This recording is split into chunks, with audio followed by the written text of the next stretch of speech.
Good evening.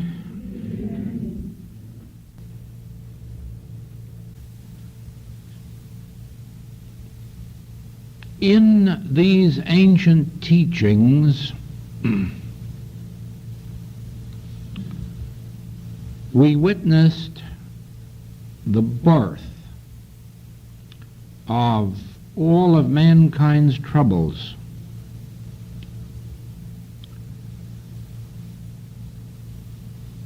The evils that were apparent on earth were all set into one word: devil or Satan. It made no difference whether a person broke the first or second or third or fourth or fifth or sixth or seventh, eighth, ninth or 10th commandments. All of these evils were ascribed to the devil or Satan. Satan, the devil, was the cause of all of this, the source. And then the entire Old Testament is devoted to a warfare against the devil, Satan, forces of evil, powers of evil,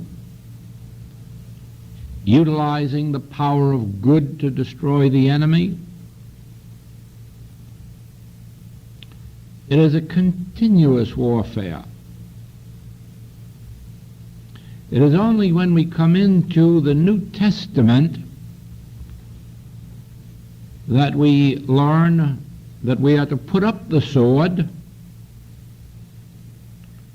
that we are to forgive 70 times 7, pray for the enemy, not sue the man who cheats us. It is in this Christian dispensation when we learn the greatest secret ever revealed to mankind in the entire history of the world. And that is that it is true that you can sum up all of the evils of the world and acknowledge their source to be devil or Satan, but that you have no right to war with Satan or fight the devil or resist evil, for there is no power in these.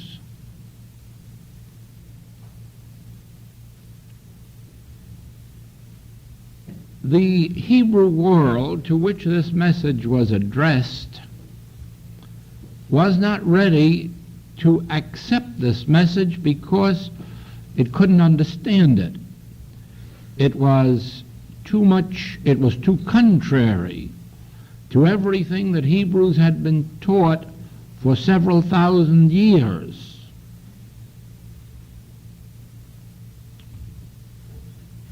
It was too radical to be accepted.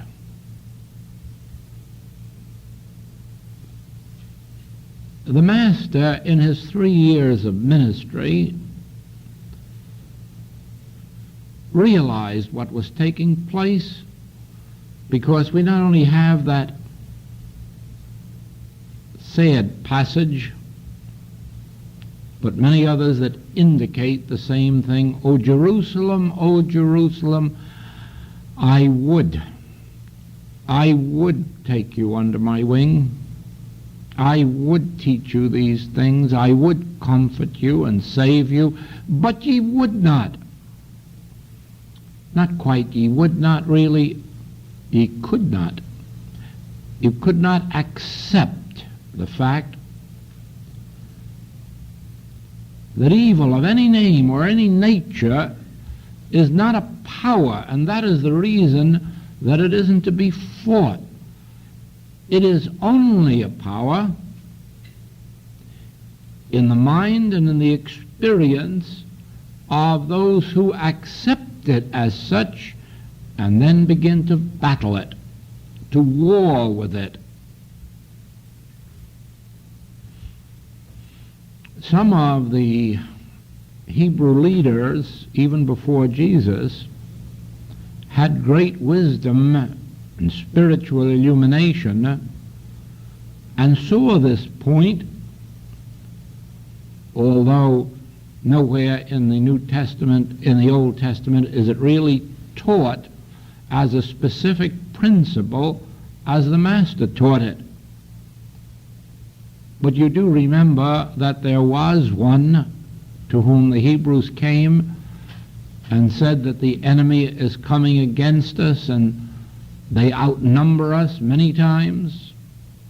Their power is greater than ours, their weapons. And their master told them that the enemy had only temporal weapons, the arm of flesh, and that it was not to be feared.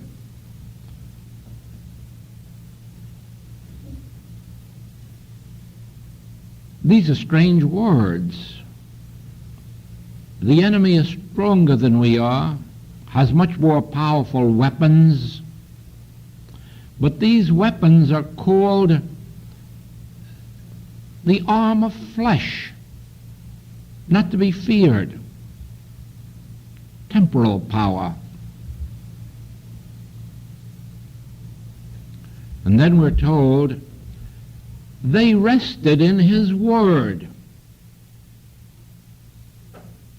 Another tremendous experience. They rested in his word. Evidently they rested from fear. They rested from anxiety, concern. And then the miracle happened. The enemy began to fight among themselves and destroyed each other.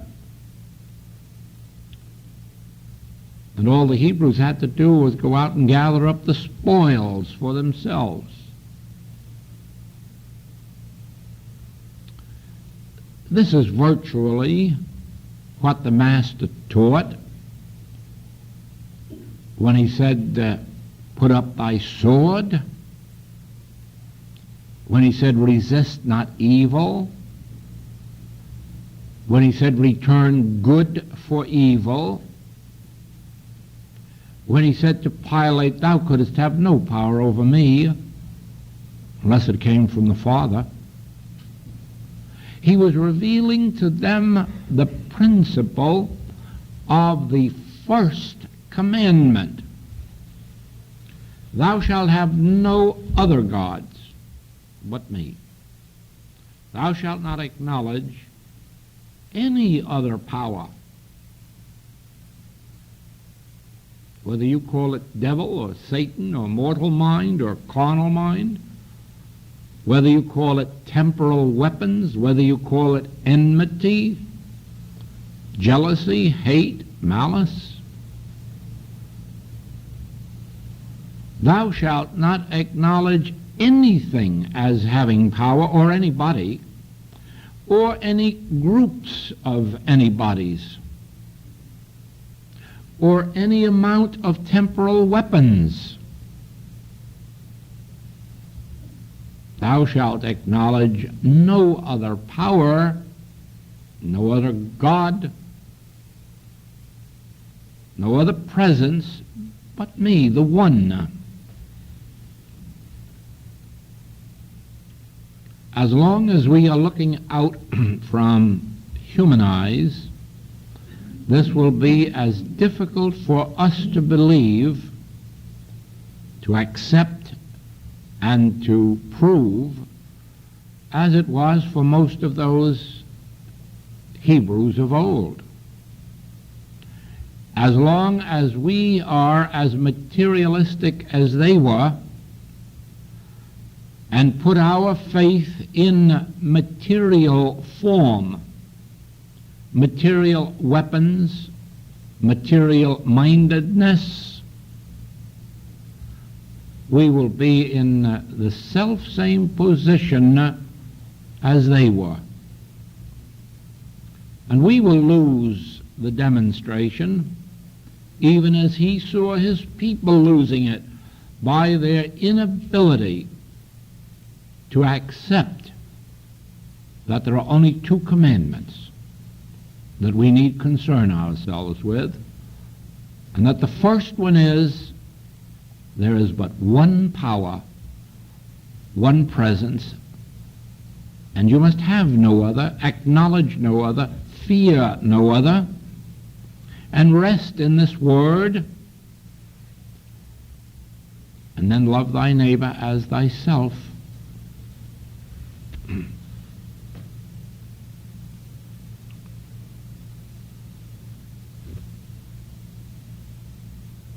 We, of course, know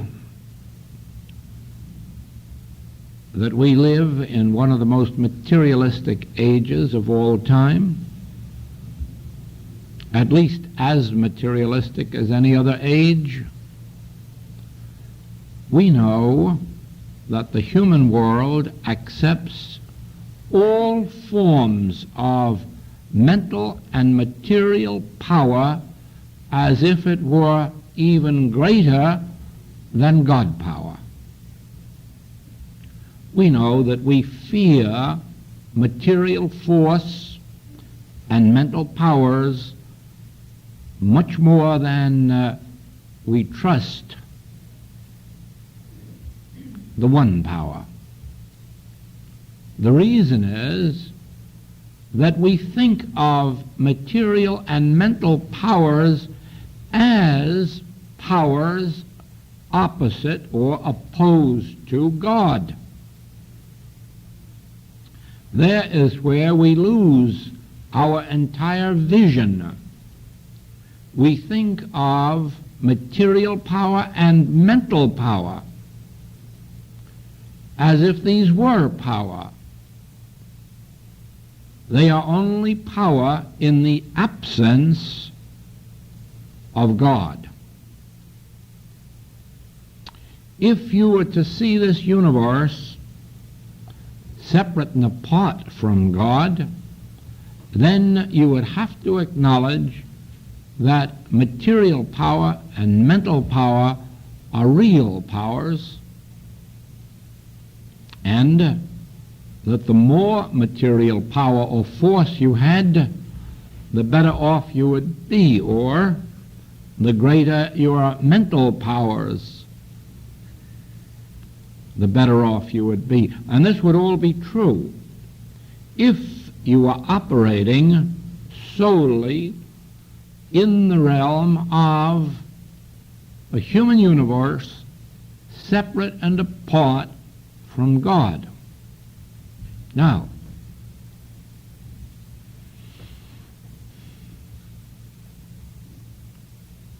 the moment that you bring yourself into even a tiny measure of God realization, you come to a realm of life in which neither mental power nor material power is power. In other words, the mind becomes an avenue of awareness, not a force.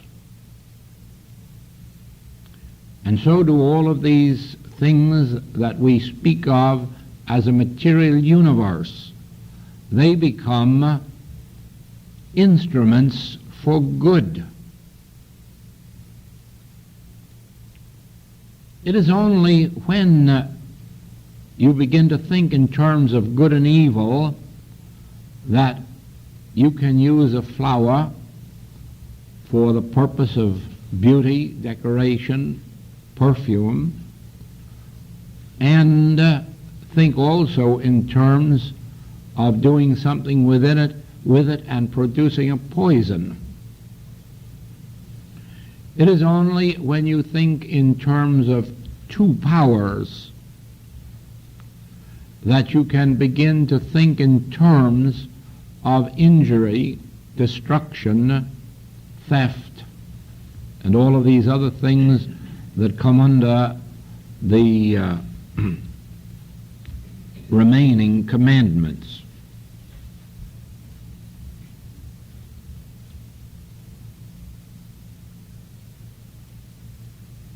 In the ancient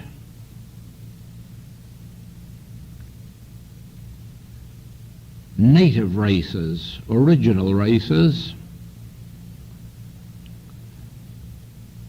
we find that each one knew the power of the mind for good and the power of the mind for evil.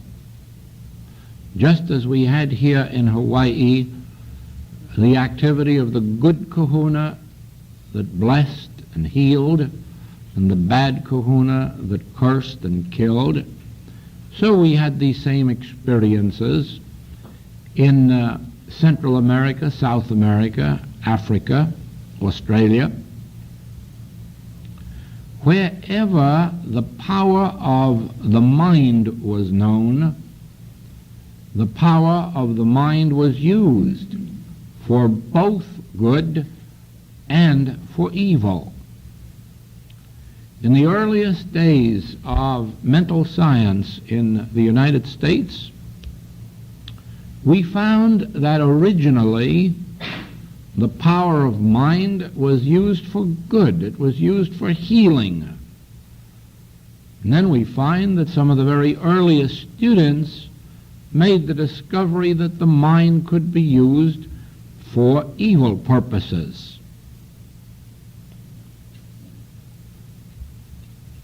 In these last few years, where the subject of propaganda and advertising have become such major influences in American life, it was discovered that you could use the power of mind to sell, the power of mind to put over a project, but that you could also use the power of mind to influence erroneously, even in the mercantile world.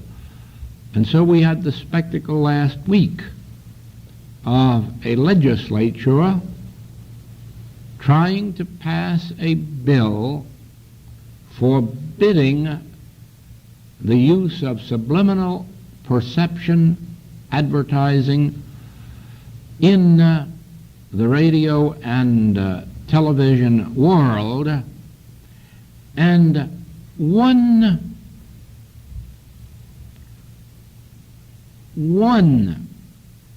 organization blocking it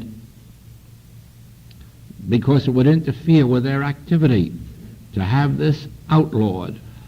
In other words, the determination to use the human mind to control masses of individuals for personal profit, personal gain. Not in the sense of offering you an article and leaving you with free choice as to whether or not you believe the advertising or whether or not you wish to purchase or need the article. Oh, no, no. No, the human mind must be used to compel you to buy it, whether or not you want it, need it, or can afford it.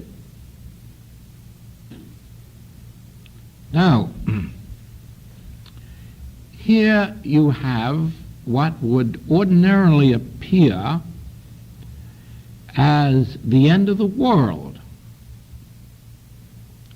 Because if it is possible for an individual or a group of individuals to control the mind of the masses and make it do its bidding then you no longer need a Russian dictatorship with armies. You only need a little group of men sitting in a studio with a television set before them or a radio set, broadcasting set, to control your world. The answer to that is this: don't fear it. Don't fear it. It will never come to pass. And the reason is this: the mind isn't such a power. And the mind can't be used for such a power once it is recognized that that which we call God is the only power. It becomes impossible to be controlled by anyone or any circumstance when it becomes known that that which we call God is the only power. Let us understand for a moment what we mean when we use that word God. Try for a minute to think of God. God who is neither a Jew nor a Christian. God who is neither Muslim nor Hindu. Think of a God that has no denominational connotation. Try to think of a God absolutely independent, above and beyond any form of religious belief. Take another step. Try to understand a God that is above and beyond every form of worship. A God that cannot be reached by a human being regardless of what manner, what way, what form one may try to reach that God, to influence,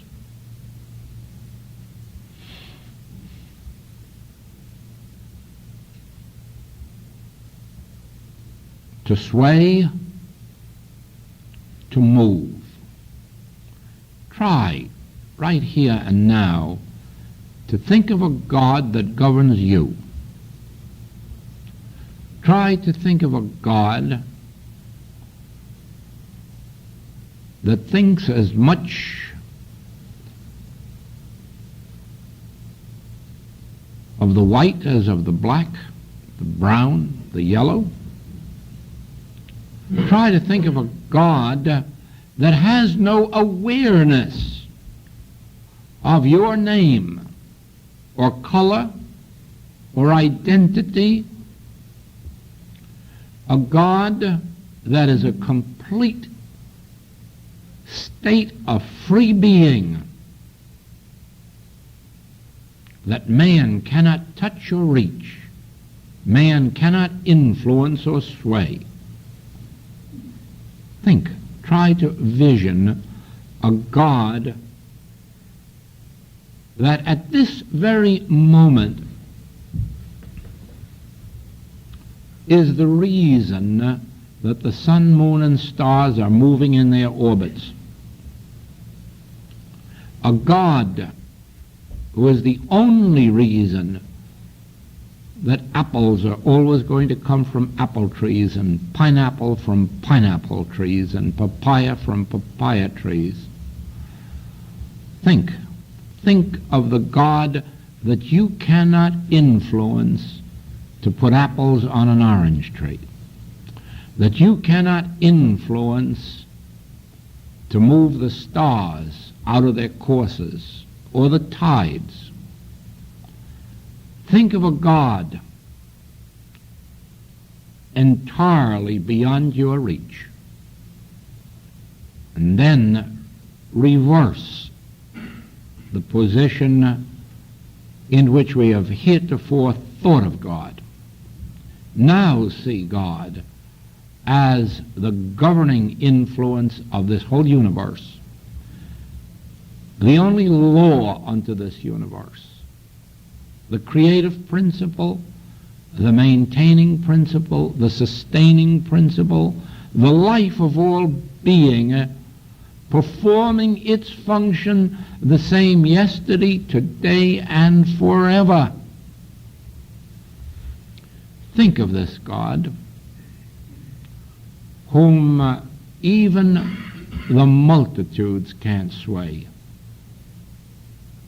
Even the millions of allies praying for victory, or the millions of the opposite of the allies praying for victory, think of not one word of that ever reaching God's ear.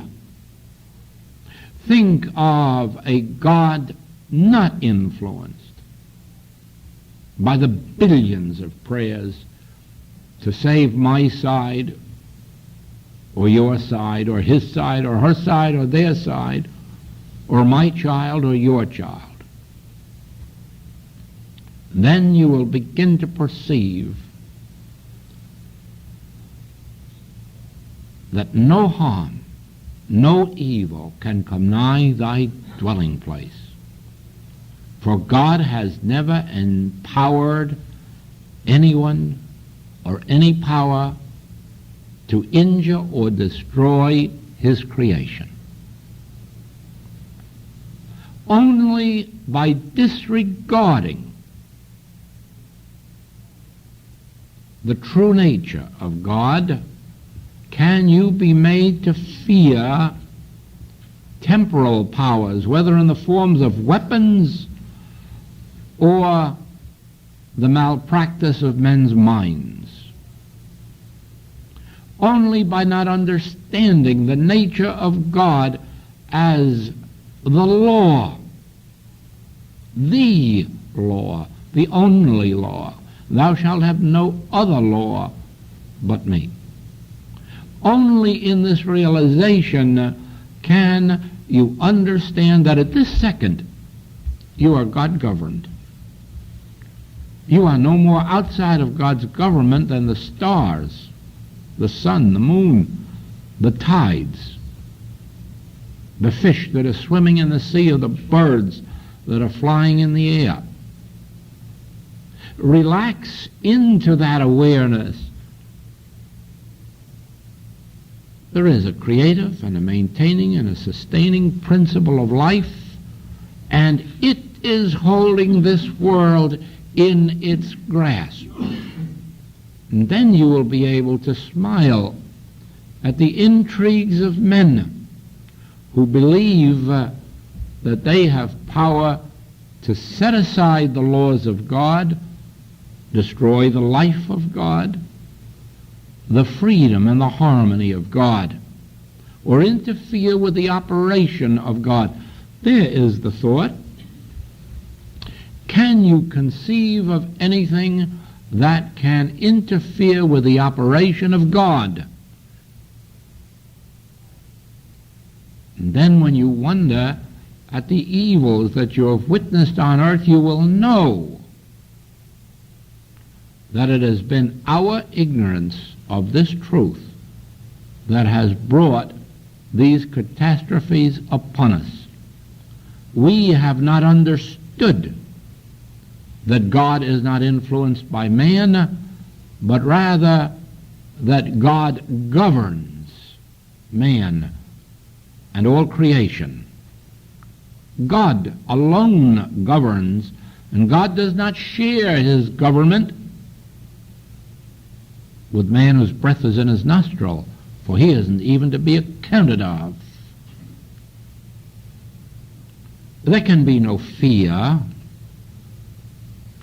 in the realization of this infinite, universal God.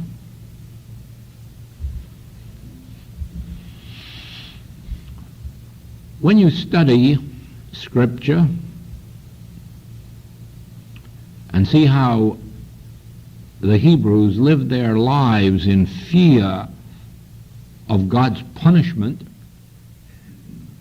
when you turn to the New Testament and realize that the Master gave as one of his reasons for being on earth was to forgive sin and sinners, you will know that there is no reason under the sun for continuing to fear punishment for your sins of omission or commission. As a matter of fact, even if some of those sins should be continuing into our present experience, even if we have not reached the spiritual elevation in which all sin has departed from us, and who has, even then we ought to know that we are not under the law of punishment, but under the law of grace, under forgiveness, under God's grace, which not only wipes out the penalty for sin, but what wipes out the capacity for sin. Sometimes the sin lingers on even after the penalty has been wiped out. But it isn't any different than the chicken that runs around after its head is cut off. It's just fooling us for a little while. It's dead, but it doesn't know it.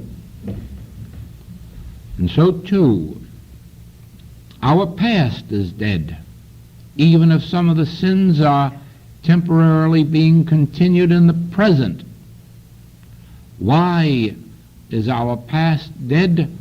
Because of our acknowledgement that there are not two powers operating. There is only one. You will find then that these ancient beliefs, some of them are religious beliefs, and some are medical beliefs.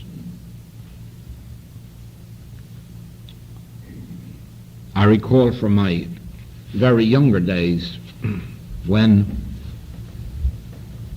we were told of two major reasons why insane asylums are filled. And under medical law, neither one of those reasons are given today or believed. Materia Medica has dropped both of those beliefs as being causative of insanity. And therefore we know that these people who were confined were not confined for the condition claimed for them, but for the very mental malpractice, the very ignorance of the materia medica beliefs of those days. So it is with us today. We are suffering from these mental suggestions which are eternally thrown at us as if they were authority, as if they were law. They aren't if you will accept God as the only power. They aren't if you can accept God as the only law. There isn't a single law of matter or of mind that can stand up as law in the experience of the individual who can begin to understand the universal nature of God governing its own universe and not permitting any interference with God's government. Think of trying to interfere with God's government of this universe, and you know it cannot be done. And therefore, when we suffer, we are suffering only from these mental images that have been thrown at us, which we have in our ignorance accepted. Now there are thousands of theological laws and medical laws and food laws and many other types of laws, legal laws, that aren't any more law than a scrap of paper. But they will remain as law in our experience until we come to the realization that there can be no such thing as a law contradicting or contrary to the law of God. There cannot be a law that isn't good. There cannot be a law of any name or nature that isn't a blessing. And every law that claims to be such must be understood as theory, belief, mental imposition, which in our ignorance we have accepted. You have read, I'm sure, of how circus elephants are trained. Iron bracelets placed on their feet, attached to a chain 10, 12 feet in length. They're left that way for several months until the elephant knows that he can only go 10 or 12 feet and then he must stop.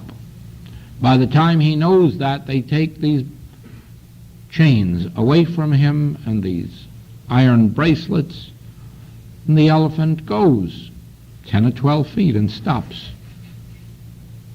He's been mentally conditioned so that he accepts that limitation even though it isn't there anymore.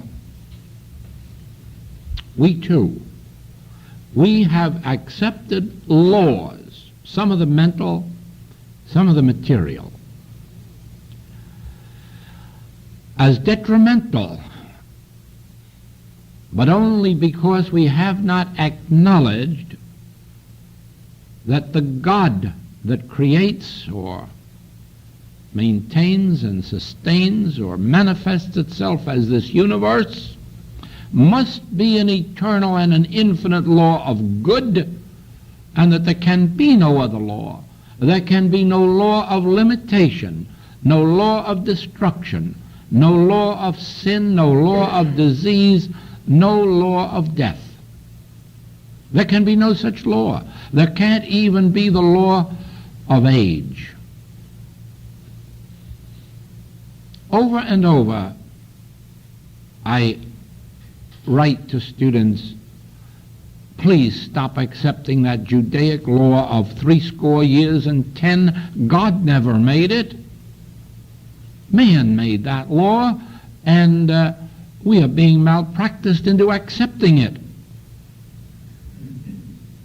It cannot be a law, because God cannot at the same time give life and destroy it. God cannot provide for life and for life's destruction. That cannot be.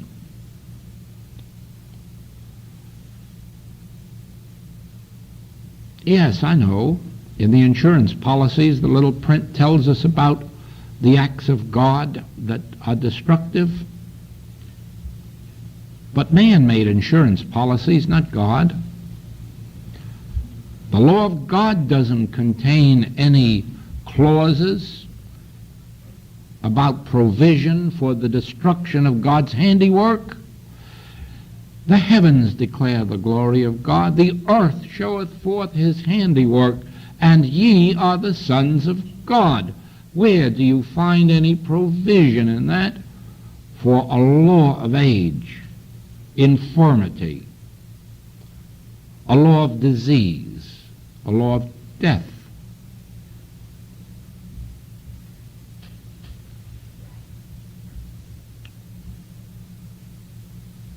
In our metaphysical and spiritual approaches to life, we call this knowing of the truth treatment. It is sometimes used as a synonym for prayer, and it may be a form of prayer. not too high a form, but nevertheless a form.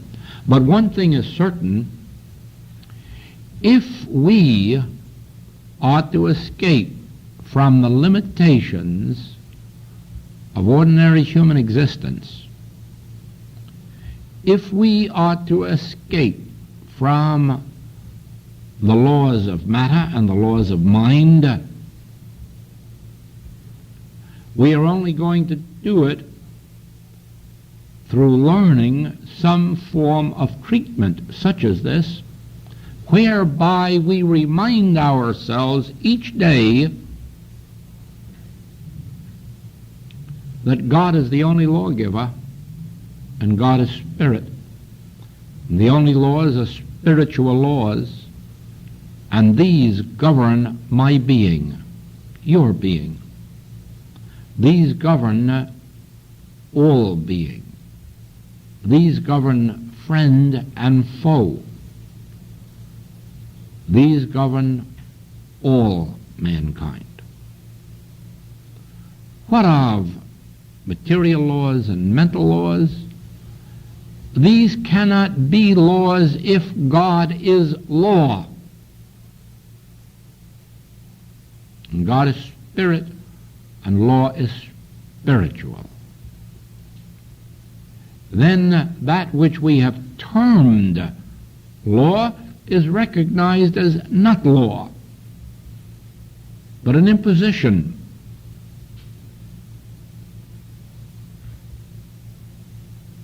A universal malpractice that's been handed on to us, which we have accepted and demonstrated, and which we now must consciously reject.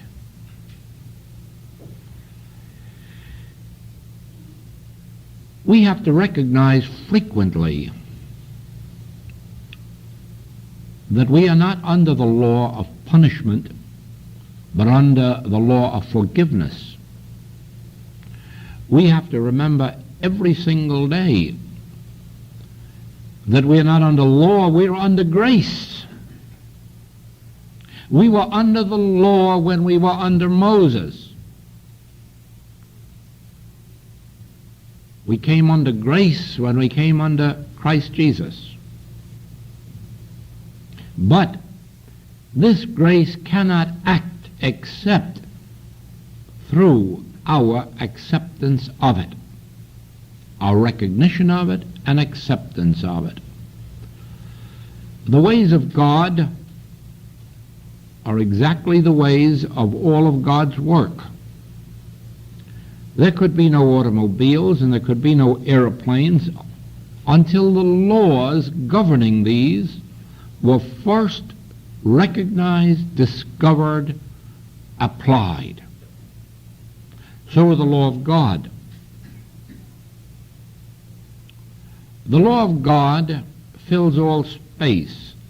It is here and now, and it is available to us, but only in proportion as we first recognize it, accept it, consciously bring it into our experience, practice it really, practice it with every contrary appearance that comes into our lives, consciously realize, I'm not under the law, I'm under grace. Or, this cannot be law since only God is law. And then always rest in the Word. Settle back in the realization of what you can feel God to be. Now, you can't really know God with the mind. That would be bringing the infinite down into finiteness. But you can at least realize that God does not respond to the will of man, but that man responds to the will of God. You can, instead of trying to use God or make God your servant, you can submit yourself to God to be God's child, God's instrument, that through which God's glory is made manifest on earth. And then let God's glory flow through you. It never will be your glory, regardless of how beautiful you are or become, or how worthy or worthwhile.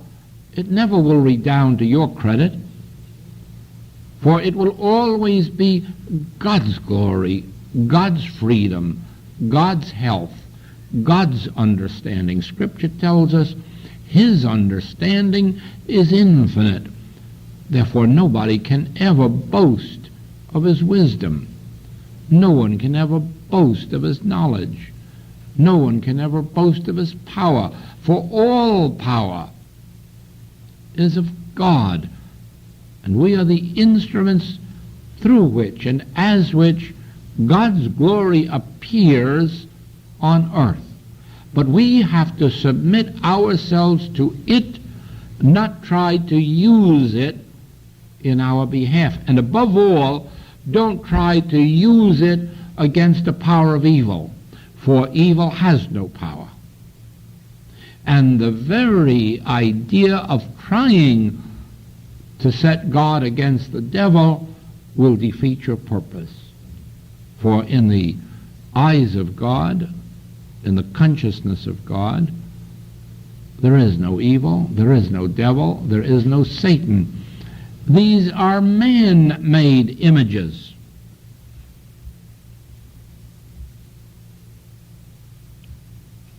It's the most glorious thing in all of this world to be able to realize that no one on the face of this globe has the power to do evil to anyone. No one on the face of this globe has the power to be evil. God is the only power, and God's power is a universal, spiritual power of eternal and immortal life. No one can thwart the will of God. There is no way to thwart the will of God, for there is no will but the will of God.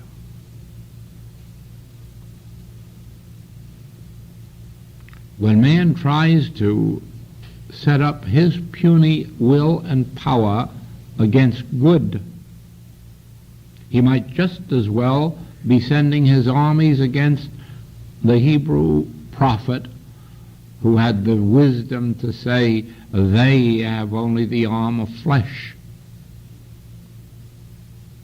Nothingness, no power. Stand ye still, ye need not fight. Regardless of the appearance of evil in your life, or the life of those in your family, among your friends, or if you're active in this work, your patients or your students, it lies within your power to realize that God has never given His power to anyone, to any group, to any condition, that therefore there is no power on earth but God's.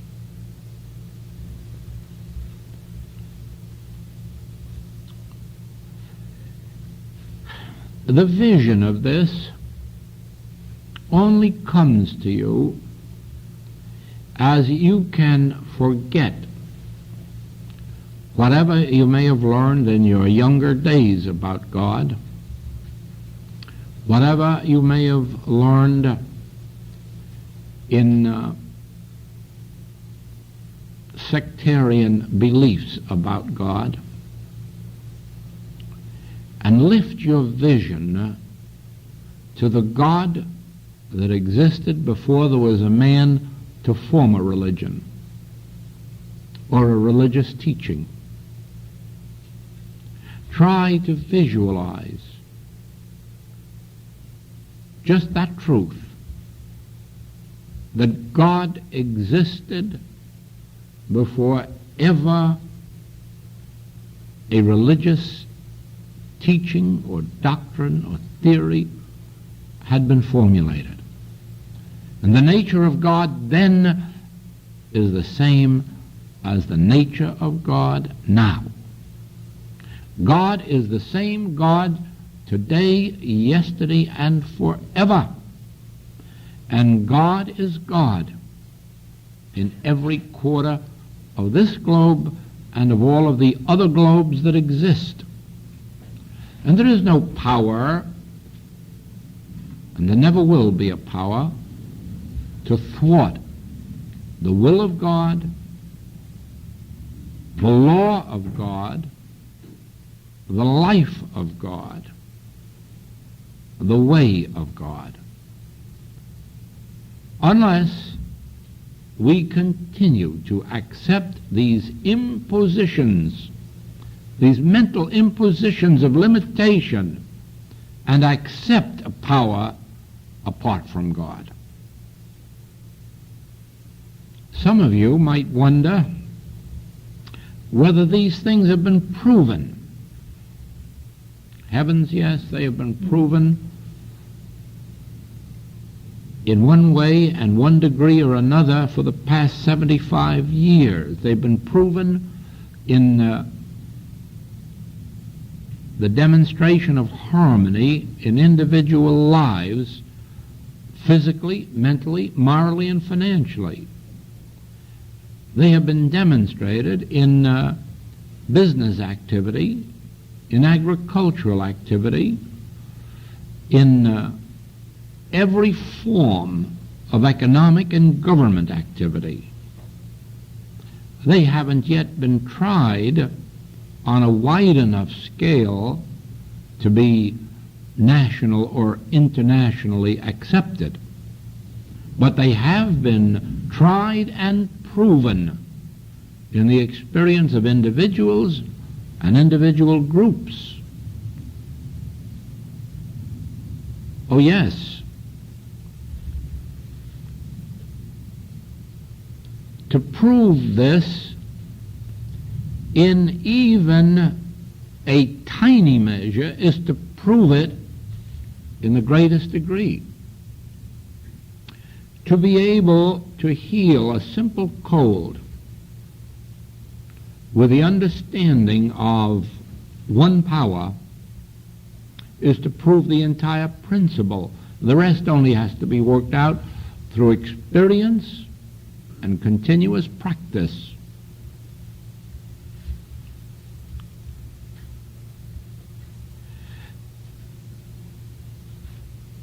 We have warred one power against another. We have utilized, or tried to, the power of God against the power of the devil. The world hasn't won out with it.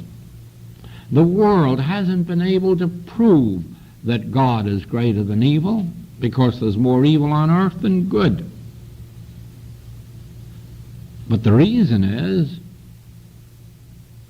that success cannot come by trying to use one power against another power, but by giving up power and accepting God as one power, by submitting oneself to one power, by never attempting to destroy evil power, just to recognize its nature. Every form of error that would touch you must touch you through the mind. If you can't accept it in your mind, it can't have any effect on your body or your pocketbook. The only approach there is to you is through your mind. The body itself has no intelligence. Therefore, it cannot do anything or be anything of itself, except what you can accept through your mind. Therefore, you are the determining factor in your life's experience, because you can reject that which you do not wish to demonstrate.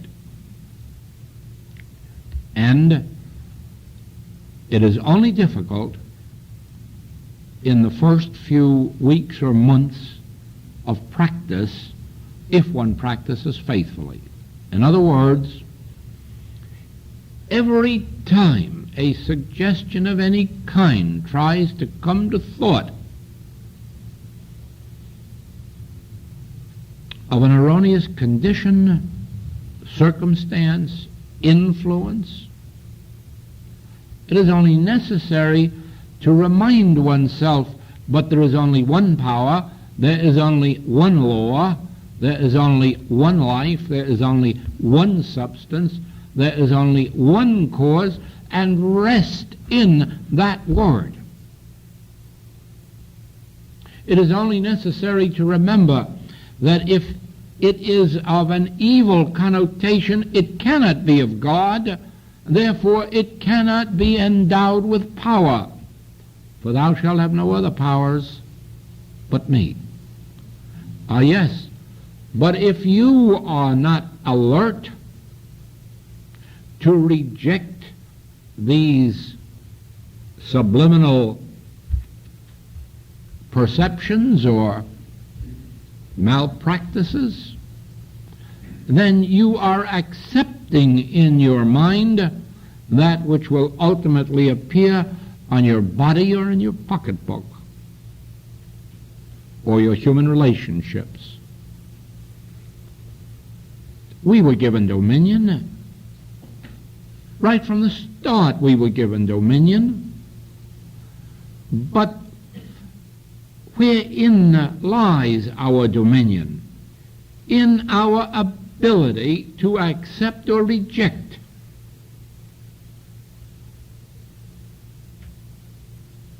Are there two powers, good and evil? Then God is not infinite. God is not omnipotent. God is not omnipresent. And it's just foolishness to go around believing that you believe in God. You can't actually understand God and accept the reality of two powers.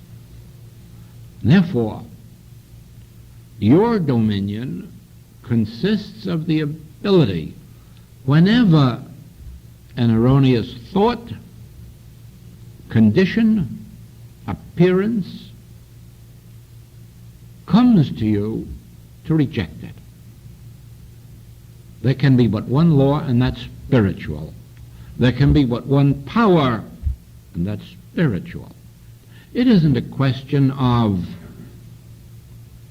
dynamite over atomic force. It isn't a matter of missiles over bombers.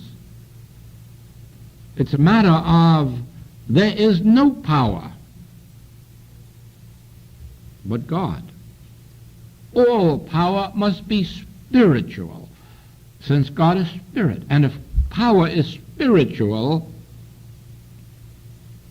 we need not fear the power of matter or of mind. It is true that if you do not abide in this word, and let this word abide in you, that you will be as a branch of a tree that is cut off and withereth.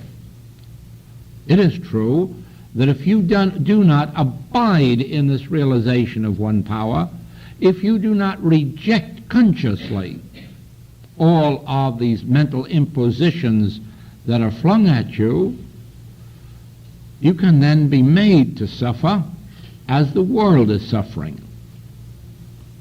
But if you do abide in this word of truth, and let this word abide in you, if you do live in the secret place of the Most High, where there is only one presence, one power, one cause, one law, one being, none of these evils that destroy 1,000 at your left and 10,000 at your right will come nigh thy dwelling place.